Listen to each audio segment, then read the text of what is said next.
Yo, ada yang baru lagi nih, iya kan? Oke, di awal chapter kali ini kita diperlihatkan kemunculan Dewa Erlang dari langit dengan gagahnya. Para prajurit surga pun yang melihatnya berteriak kesenangan. Jenderal kita telah kembali. Semua orang yang melihatnya pun semakin bersemangat dengan peperangan ini.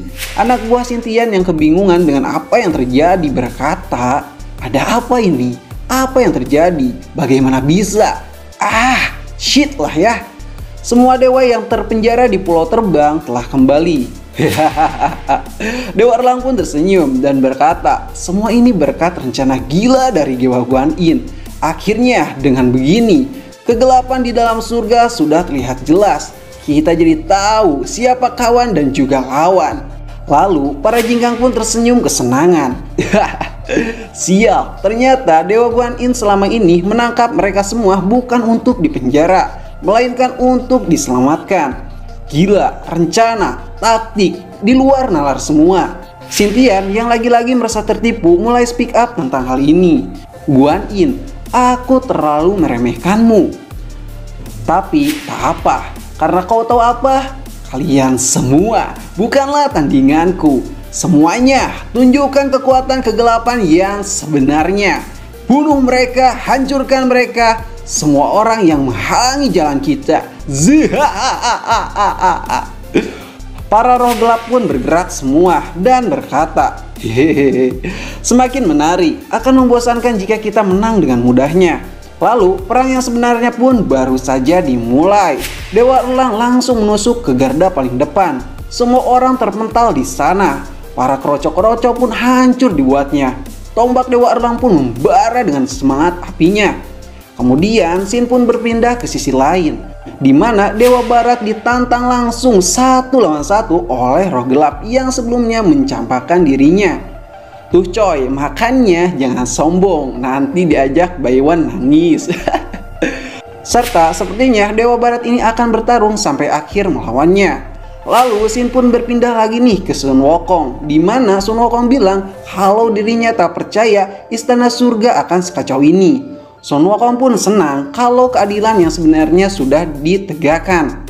Dewa Guan Yin yang dekat dengan Sun Wukong mulai bertanya, "Sun Wukong, bagaimana kau bisa bertemu dengan Dewa Rulai?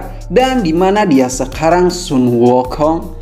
Lalu Sun Wukong pun menjawab, "Jika aku ceritakan ini semua, ini akan sangat panjang. Yang terpenting adalah dia baik-baik saja." "Oh begitu ya Sun Wukong," ucap Dewa Guan Yin. Lalu Dewa Guan Yin pun mengingatkan perkataan Dewa Rulai, di mana Dewa Rulai bilang, "Meski Sun Wukong tak punya sopan santun, tapi aku yakin dia akan menjadi penyelamat." Dewa Guan Yin pun tersenyum dan berkata, "Aku salah ya Rulai." Lalu Sun Wukong pun bertanya kepada Dewa Guan Yin, "Di mana Sunyi? Kenapa aku tidak melihatnya?" Dewa Guan Yin pun menjawab dengan beratnya, "Kalau Sunyi telah mati ratusan tahun yang lalu." "Memangnya Dewa Rulai tak memberitahumu?" ucap Dewa Guan Yin. Lalu Sun Wukong pun menanyakan itu kepada Dewa Rulai lewat boneka budak kecilnya.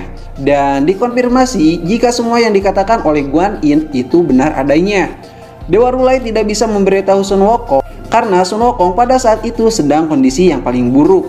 Jika Dewa Rulai katakan itu, Sun Wukong takutnya mengamuk di sana dan tidak bisa lagi dipercaya oleh orang lain.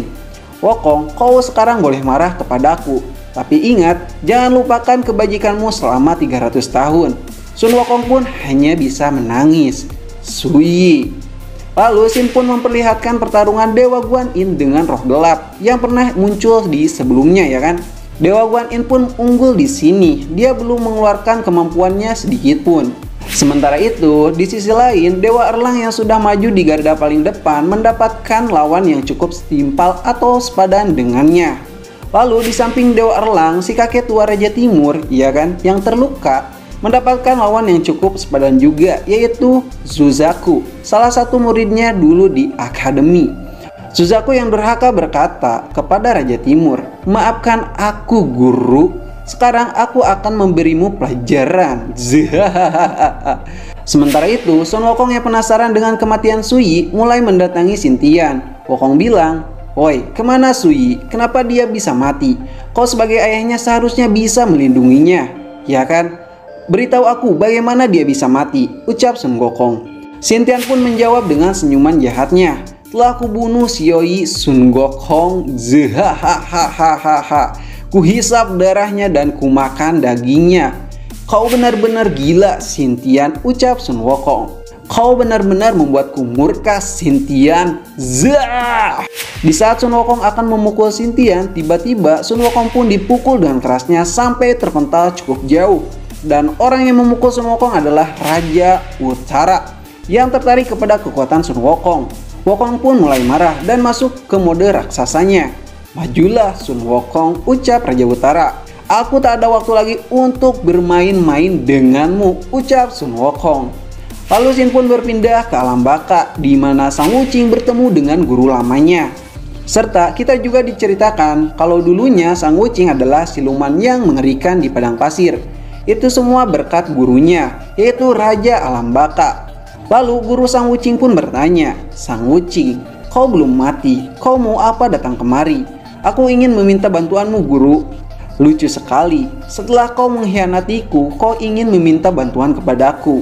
Aku mohon, guru, aku sudah berubah sekarang. Aku sudah bukan Wuqing yang dulu, yang suka membunuh di padang pasir.